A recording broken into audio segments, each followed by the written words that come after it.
Hello and welcome. I hope you're doing all you can to help the most vulnerable people in the world. In today's exciting episode, I do some more work on the hanging flowers jacket, but then I need a break from that one. So I go back to doing a little bit more beading work on the Mosaic cherry jacket. It's perfect. Perfect, perfect, perfect. Perfect jacket. There is so much work that I have done, but this video is only 17 minutes long. It's a little disheartening. Anyway, so I did some more work. Yes, there's a different box sitting on the side table there. I've been moving things around. It's spring where I am, so I've been sorting out my fabrics and sorting out my beads, or getting all my beads together so that I can sort them out and things like that. So I'm going to commemorate everything and sort of do them in bits, but I've sort of got to get them all out. Yeah, anyway, everything's a mess. So I've taken a break and I decided this needed more orange. And then, so I used there's large orange sequins, and then there's small gold orange flower shaped sequins on top, like a little cup one. So I put them on, but I don't like it. It made everything seem like I've used every possible type of orange on here and none of them are matching. So I decided to take them off, I was like, I don't know, because I'd done quite a few on the back as well as one on the front, but I was like, no, they just really do not go. So I ended up taking them, and then I was having second thoughts about the triangle too, the design feature on the back. So I decided to very carefully take them all off, and I was going to do the green ones next, but I ended up getting distracted, and I found some I was looking through the beads again, as I said, and I found loads of seed beads and bugle beads in sort of oranges, but more of the burnt oranges, so more like the flowers these are sort of fluoro and orange and gold.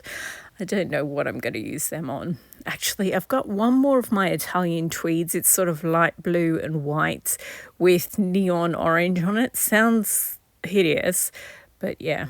That is the last of those. I think I had 5 Italian tweeds. Anyway, so while I was working with my beads, I found these tiny little ones. There are some seed beads in here, regular size seed beads, but there are also micro seed beads, so very small ones, and some bugle beads. So I couldn't use a regular size sewing needle. I had to use the tiny beading needles.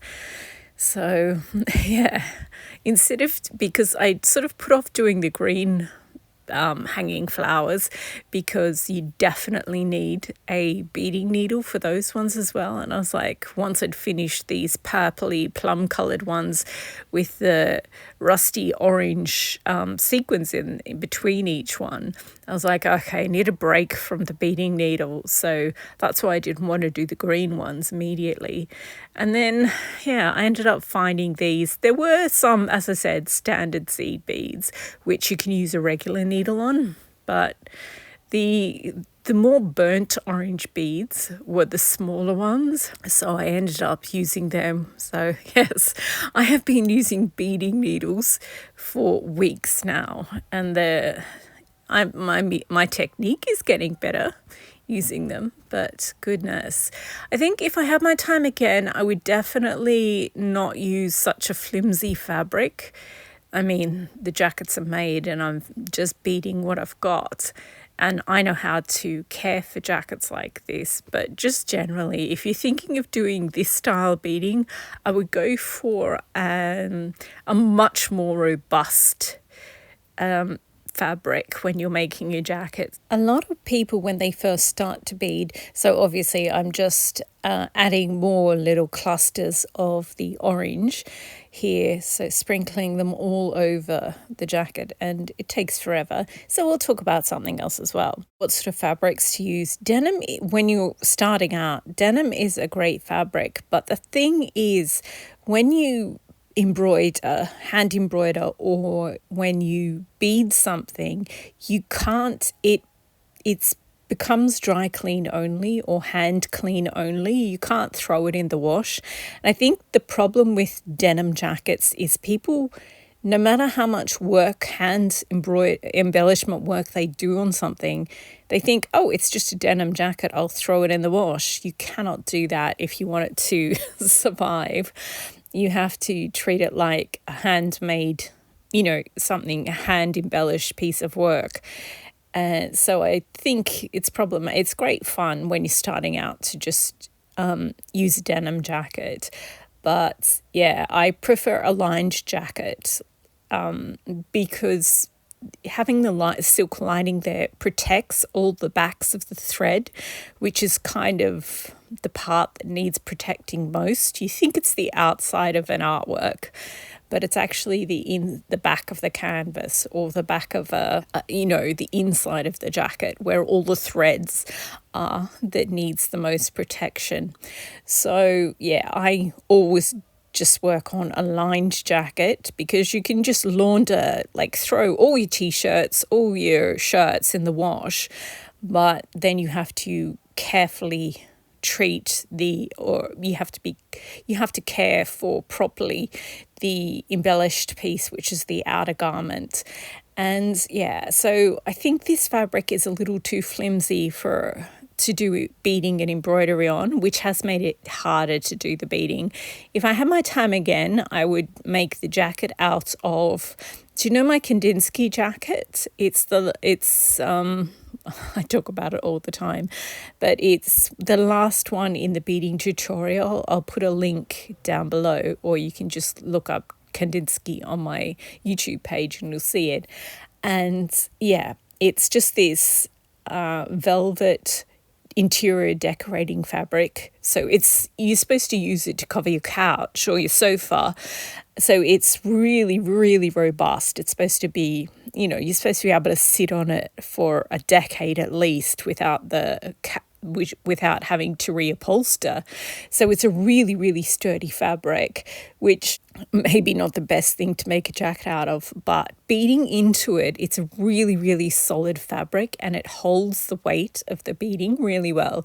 So I think, an upholstery velvet, just because they are more expensive, especially if you get a really good one. But I just got a synthetic velvet, so not one of the super, super expensive ones, and I beaded into that. And it was hard to make the jacket because you can't really pin into it. You have to use those clips instead of pins because it's just so dense, the fabric. But it was, that was really good to bead into. So I'll probably, if I want to keep doing this type of beading, which I think I do want to do more of this next year. This is me just showing you how many beads I used. So I worked on this so much, but this is basically all the beads that I used. You can't even tell that I used beads because the bag it's not a big bag of beads, but because they're micro beads, it is actually like hundreds and hundreds and hundreds of beads.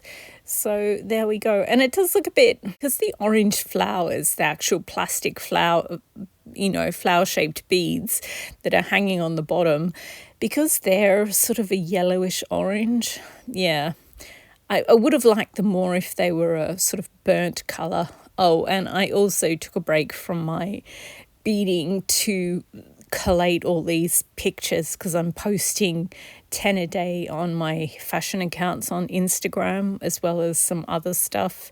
But the first 10 pages are pictures, so I have to gather all these pictures and then curate them in so that the 10 tell a story, or they all each have a theme, whether it's color or texture or whatever.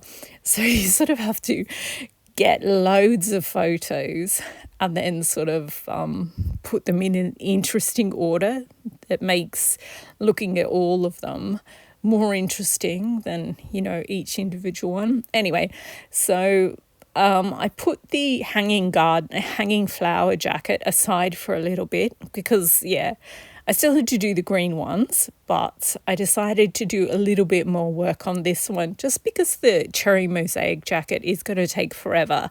So whenever I get sick of something else that I'm sewing or beading, I've decided I'll do like a few hours on the Cherry Mosaic jacket just to, because it's nice to, when you get sort of fed up with one project, you can sort of make yourself keep doing it, or you can just do a couple of hours on something else. So it technically is procrastination, but it made me so enthusiastic about this one. I was like, this is so much easier than stringing, with the other one when I was doing the hanging flowers in orange, using all these micro beads, and you've got to thread these tinsy beads onto a needle, then hold the last teeny tiny bead while you push all the other ones on, and you've got to have just the right tension. It's really difficult to do. So stitching one bead on, which is what you do here, you stitch one bead on, you stitch it on again, then you stitch another bead on, you do another stitch. It's so much simpler. So I did more work on this, and you can see sort of on one front was mainly, I did loads, I filled in loads more on the other half of the front, did a little bit more on each of the sleeves, and I also filled in more beading, or did more beading on the back as well. So that's the original front half that I did, and I'm becoming less happy with this design feature on the back. I love it.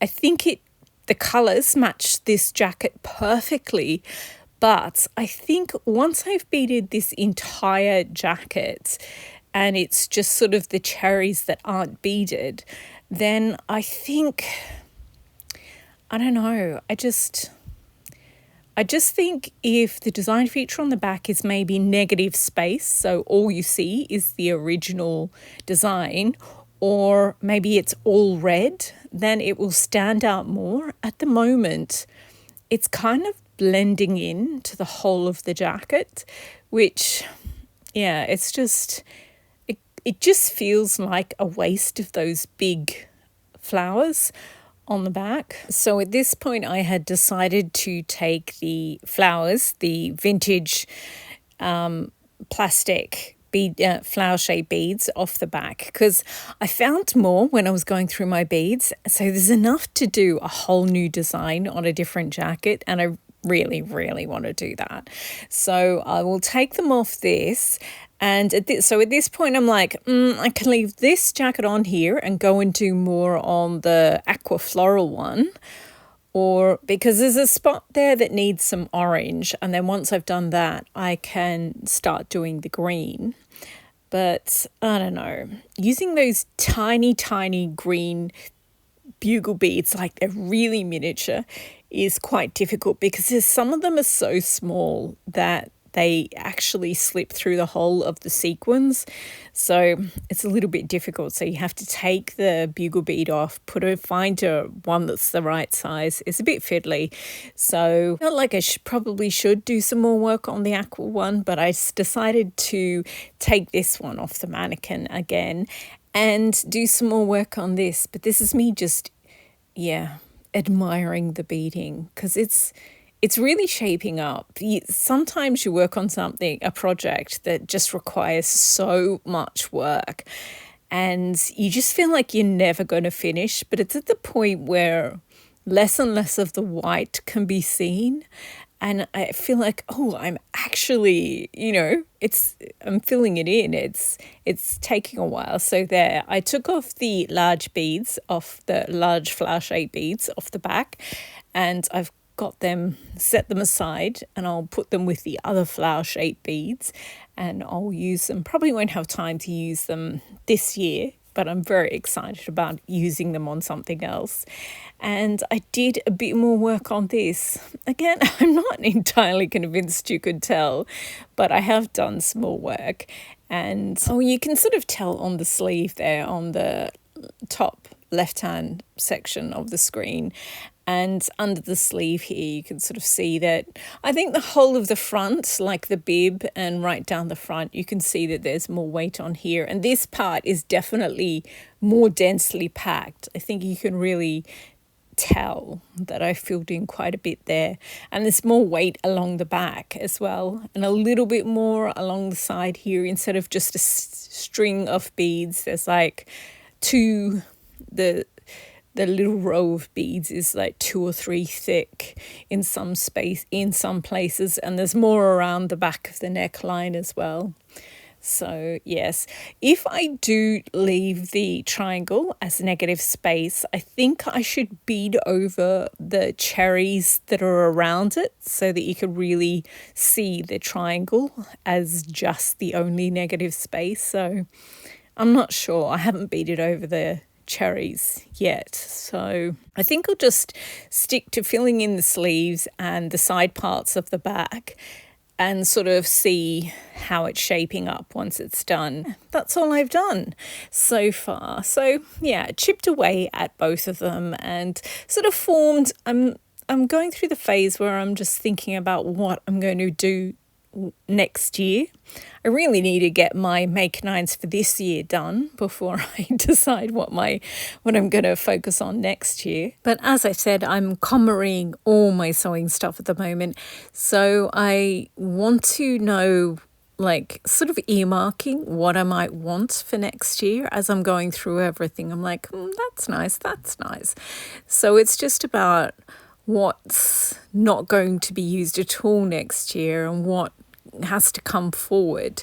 So, and also finding the ingredients that I need for the last few jackets, well, the 6 jackets that I have to make before the end of this year, if I want to finish my make 9. Ooh, let's have a quick impromptu look at my make 9. So this is the ones that I've already made 2 videos out of. Like, one was me deciding what I wanted to do. The second was me doing an update on what I'd done and what I was going to do and sort of fleshing out all the ideas. So the first one was strawberry jacket. I have done a strawberry sort of Lego looking jacket, but I want to do another one. The second one is my Edinburgh jacket or Scottish jacket. I think I want to do the tartan one with that. Third one is New York. Oh, I've got the best new idea for New York one because I've been listening to this fashion podcast. Well, it's about people who've worked at Vogue, and each time for a while I went to New York every other year sort of thing, and in summer they always have garbage strikes. Those black garbage bags just stacked up in big walls out the front of fancy apartments is something that you sort of see it into my memory. But also I was listening to this Vogue, people who worked on Vogue podcast, and it's like where they talk about the shoots that they were on. And in one shoot they had to pay, it was like $10,000, $15,000 to insurance to replace this necklace. So the necklace was obviously incredibly expensive, but that was like, their part of paying it. And yeah, so I've got this black garbage bag fabric I bought some fabric from New York, and like it came in a box, but I think because they were worried about it being like it had to be waterproof as well as in a cardboard box, they put it in a plastic bag, like this big garbage bag first. It's so New York. And then they put it inside the box and sent it. And yeah, so I've got this garbage bag fabric. It's just garbage, like plastic. So I'm going to make a jacket out of that. And I'm going to use some of my bling beads to drip a necklace out of a hole in the bag sort of thing. That's going to be my New York jacket now, I think. So yes, even if you don't want to actually make 9 things, I highly recommend doing just creating a list of 9 things you'd love to, 9 dream projects, because it has just been so much fun thinking about them and tweaking them, and yeah, so much fun. Highly recommend it. And yes, a mosaic jacket is definitely going to be on my list for next year. But I think the rest of them, I might take off the chandelier jacket and replace it with a mosaic jacket. But the rest of them, I think I might keep them on and do a different version of the same theme, maybe, because they're just so much fun to think about, these 9. Anyway, that's it for this episode. Ooh, vertical gardens. It's so funny. When I put vertical gardens as one of mine, I meant the sort of hanging down beads and just beads. But then I ended up doing a foliage jacket, like a fabric flower jacket with no actual flowers, just all foliage. And it ended up looking like a vertical garden. And yeah, that's one of my favorites. Definitely want to make at least 2 more, because there's this one with tropical leaves that I want to make. And I've got these long, really dark green bugle beads that, yeah, I sort of put grass coloured bugle beads on the one that I've made. But I've got these really, really dark green ones, so I want to use them on one as well. I suppose I could use them both on the tropical one. Anyway, that's it for this episode. Thanks again for watching. I hope you enjoyed. I hope you've been inspired to do some sewing or beading or comrie or your sewing and beading stuff, so you're ready for the next season. Thanks again for watching, and happy sewing.